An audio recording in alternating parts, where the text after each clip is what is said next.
Yeah, this is my guy. Yeah. My guy. He's our GI friend. Yeah. My name is Charles McFarlane. I am a costume historian and journalist, and I also do work here at S&S Strange. My main focus of research is military uniforms and popular fashion, and particularly this guy, the 1943 field jacket. This is a Real McCoy's reproduction of the M1943 field jacket, specifically the spec 370D spec. So that's going to be kind of the production that's made right kind of towards the middle to end of 1944, and kind of the exact spec that you'd really see on most GIs kind of throughout World War II. The 1943 field jacket was the standard issue field jacket, really starting in early 1944, and was kind of a real departure from military uniforms, both the United States and other nations. When you think about a field jacket, you viewer at home, you probably are picturing something very similar to this, and that's because this was invented. We're going to walk through the features of the 1943 field jacket that made it a revolutionary garment when it came out during World War II, and kind of how those are designed for the comfort and ease of the soldier it was designed to clothe. Unlike other jackets that were being worn by troops during World War II in other nations like the United Kingdom or Nazi Germany, the 1943 field jacket is made completely from cotton. The front here is going to be a olive drab cotton sateen. Inside is a cotton poplin.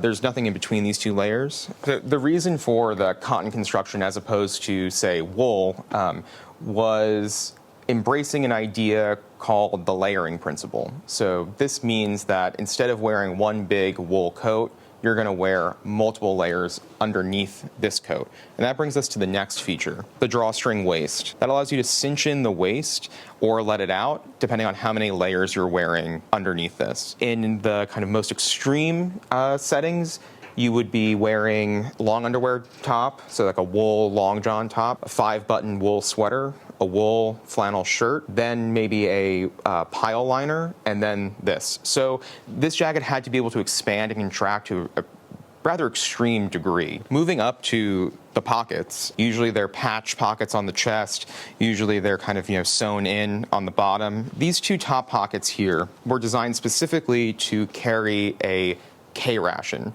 This was the kind of the main fighting ration of the U.S. Army during World War II, and they designed the pockets so that you could fit a box in the top pocket. So as I mentioned before, this is the 370D spec. One of the changes in specs as the war went on was when the Quartermaster Corps originally designed the jacket, it technically could fit a K ration in the top pocket, but it couldn't button it. So after feedback from U.S. troops, the Quartermaster Corps changed the design ever so slightly to allow the ration to be buttoned in place. And this is, if you've ever seen any photos or newsreel footage from the war and you see, GIs walking around, you'll always notice their pockets are, swollen. During the war, it was kind of referred to as fighting out of one's pockets. This jacket is what allowed that to happen. Now, kind of moving down to kind of the lower pockets, we'll see how this kind of is even more ingrained in the design. The skirt pockets here are very, very roomy. If you're putting a lot of stuff in these pockets, say, hand grenades, your toiletry articles, these are the kinds of things that would be carried. It's going to start to weigh down. To counteract that, the designers put in an internal suspension system. So that's what this is here. You can see a little bit of it just sticks out at the very top of the pocket. This is a cotton tape that runs from here all the way up to the seam here. The intention of that design was to help distribute the weight, be load-bearing, as you're filling your pockets. In reality, this was counteracted by sewing a channel for the drawstring right here that goes right through the cotton tape. But the Real McCoys, kind of true to their ethos, they made it exactly the way it was supposed to, so the internal suspension, it's not doing a whole lot for you now either. As I mentioned before, the M43 field jacket wasn't just a jacket, it was part of a whole system. That also goes for the hood here, which is detachable at the top, kind of designed to be able to also go over the helmet, and it just buttons right into the epaulette button right here at the top. We're going to talk a little bit about the lapel and how kind of you can close the jacket at the throat. Again, the kind of part of the unique design of this jacket. And you can see it kind of has an open lapel there. like that, kind of like a suit jacket, essentially. Again, the thought on this was you could kind of wear it open to basically allow yourself to cool down if overheating. You can close it up like that, which allows you kind of to cover your throat. If you raise the collar, you can close it all the way up even more, like so.